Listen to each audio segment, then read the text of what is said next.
Hello, my sweet friends. I'm so glad you're here.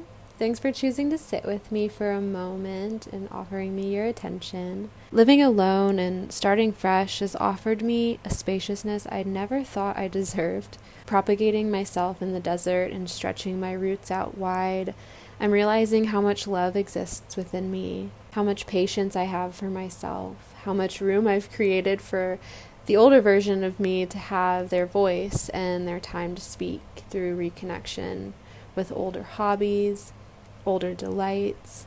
Thank God I'm a part of it all. Thank God I'm allowing all of this to unfold. I just finished watching Juno. I'm like in my feels a little because I wasn't allowed to watch Juno when it came out. I was a kid, pretty much. Or I can understand.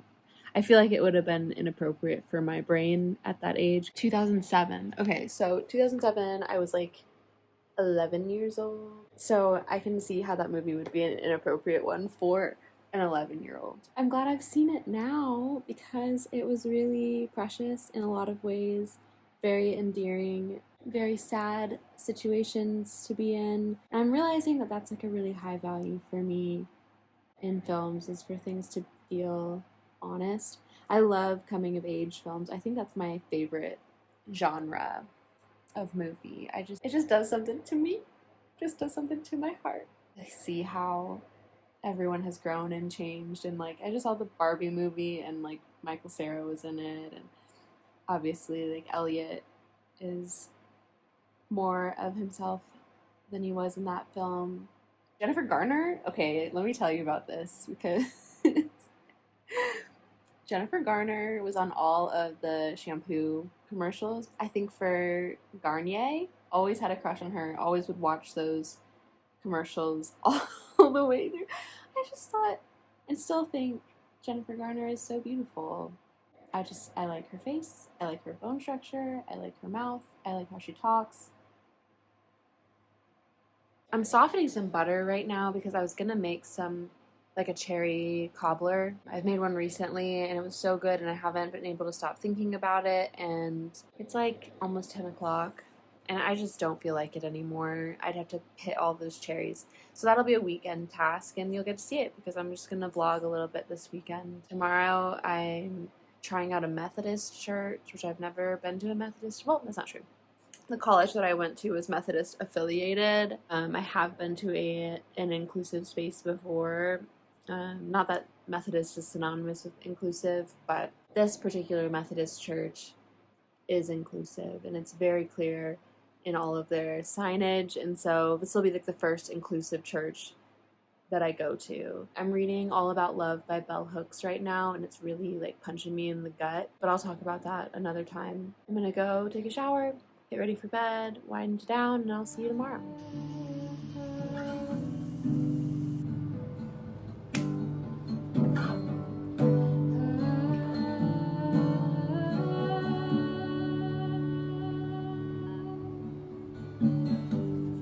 Maybe eventually you could be bold and unafraid.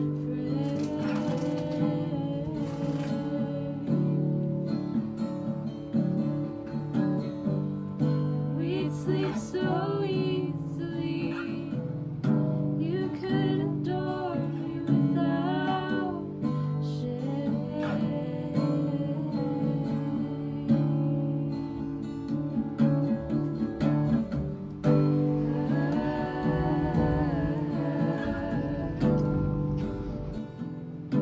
They love me too much.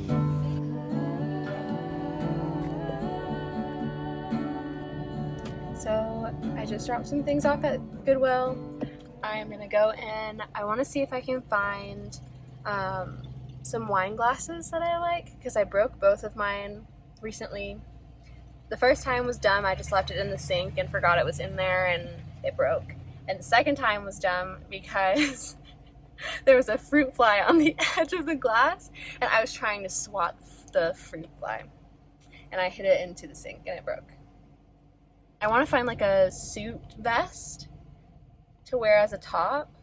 I think it'll be really cool. I'm going to this like queer tea party at the end of August, and so I wanted to find something that felt a little bit like elevated, but felt a little bit kind of like Alice in Wonderland-ish, kind of storybook vest, suit vest situation. So we'll see what I can find.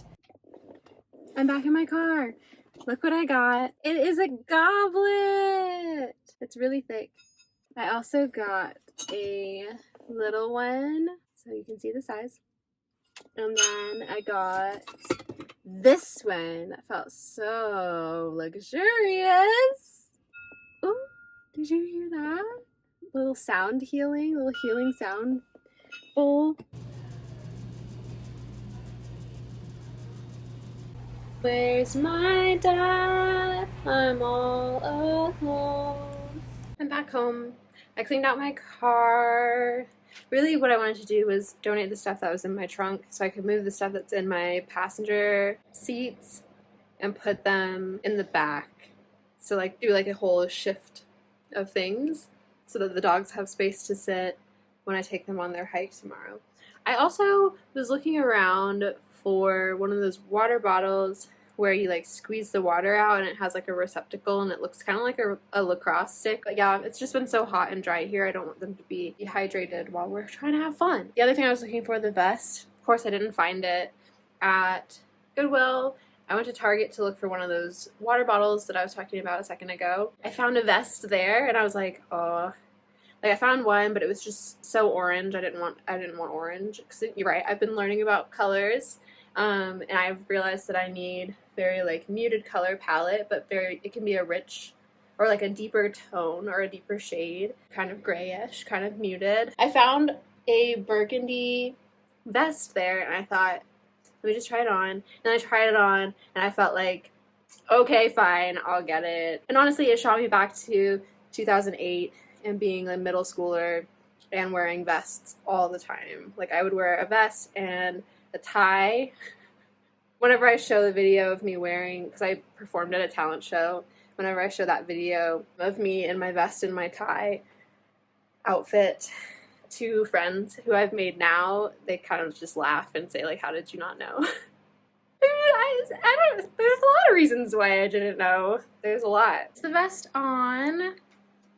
Very angular. It's cool, man. Let me show you how I'm gonna style it, or at least the idea that I had in my head, and see if it works. All right, here it is with the trousers. And it's just a really beautiful, plummy, kind of eggplant color. And then with the trousers, these pants are really tailored for hips that I don't have. Like, my hips are here. I wonder how it would look if I wore them more low-rise, because right now I have them at my like high-waisted, my favorite high-waisted point, but I wonder, okay, wait, I like that way better. So lower rise, it's below my belly button. I like that way better. My widest point is actually right here, and so now the pants are following my widest point instead of pretending my widest point is up here. It's actually here. And that suits the look so much better. That's so cool. Wow, booty looking flawless too. This feels like something that like Zoe Kravitz would wear or something. Or maybe like Phoebe Bridgers. Here's how it looks open. I like it open like that. That's really nice.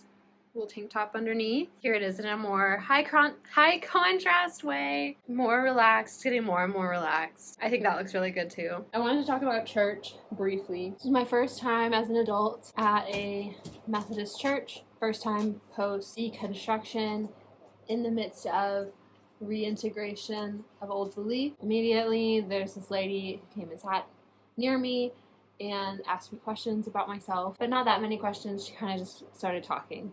I started to dissociate, I think, as she was talking to me, and did the classic nods and smiles and all those sorts of things to make it seem like I was paying attention. The service was really sweet. It was kind of a mixture of like the liturgy in a Catholic church with like the 90s non-denom church vibes, like we sang hymns, but also the preacher today, because their usual pastor, who's a woman, by the way. So I'm curious to go back and like see what she's like. The preacher that they had in today was like a very awkward man. He like preached a sermon that was just kind of a little bit awkward, and the points he was making were a little bit awkward. Like, he was talking about the story, and if you grew up in the church or have any experience with the Bible, then you know the story of Jacob and how he had to work for like 14 years to get to marry Rachel. Anyway, that whole story was presented today as like a way to talk about waiting for God's provision, and like sometimes we can't see clearly what God is doing, but then you see down the line what he's doing. And I was like, I don't know if that was like the right story to talk about that. And then he was talking about like the parables that Jesus told about the sower of the mustard seed and how that seed grows into the trees and the birds come and nest in the tree. I love that one. That's a metaphor that I use a lot for just about everything in my life. Mostly like the kind of person that I want to be. Like the kind of person whose actions start small, but it grows into something with really deep roots and becomes an environment that is a home for other homes. It's a nest for a nest. I actually found my old poem where I was writing those sorts of things and reflecting on those things when I was trying to get pregnant many years ago now. I just didn't see the real connection between Jacob and Leah and Rachel. Really weird, bizarre story about polygamy and deception, and, you know, Leah being ugly but able to have a lot of kids, and Rachel being the favorite. And he was trying to say that, like, even though Leah wasn't the favorite, like, down the line, like, Jesus came from that lineage, you know? And so it ultimately was good. And I was like, okay, like, this is really cringe. But then instead of, like, praying or something after the sermon, he started singing. And he went over and he started playing the piano and singing. He started singing "Open the Eyes of My Heart." I don't know. I feel like it was sincere, but it was cringe. I'm learning. I'm doing my research. I'm very research oriented, very experimental, personally. I'm like, oh, let me just go try and see. Are any of you walking through similar things where you're like trying to reintegrate old faith practices into like your current experience? Would love to know your experiences. Would also love to know if you're experiencing them like as a queer person. I'll talk to you later when I'm making my cherry cobbler.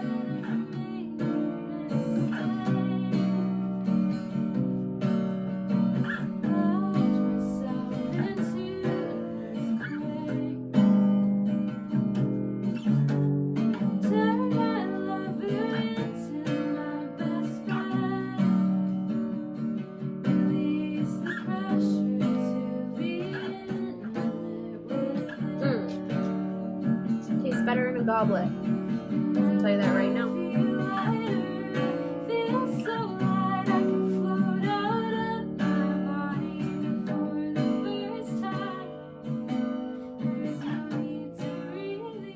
Wait, you ready to go?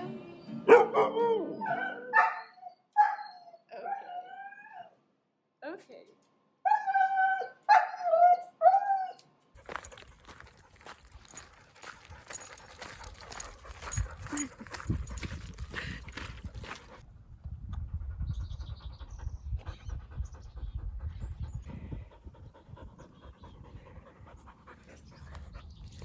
What a long day.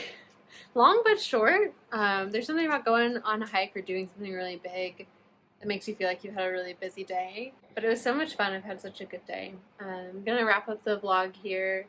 I spent some time sitting at a coffee shop and doing some writing for the newsletter that goes out on Thursday. And so that'll be a good one. Keep your eye out for it. Sign up for the newsletter.